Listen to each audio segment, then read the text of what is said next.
আসসালামু আলাইকুম, সবাই কেমন আছেন? আশা করি ভালো আছেন। আল্লাহর রহমতে আমিও ভালো আছি, আপনাদের দোয়ায়। অনেক কষ্টে কবুতর পালি, কিন্তু কষ্টের ফল যদি বেজিতে খেয়ে ফেলে কতটা কষ্ট লাগে বুঝতে পেরেছেন আপনারা?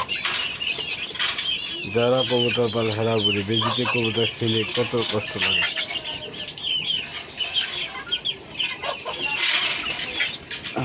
আমার 10 থেকে 12 জনের মতো কবুতর বেজিতে খেয়া ফেলাতে আমি বুঝতে পারি যে প্রথমে আপনাদের দোয়ায় বেজি অন্য ব্যবস্থা করে বেজি আমরা তো নাই।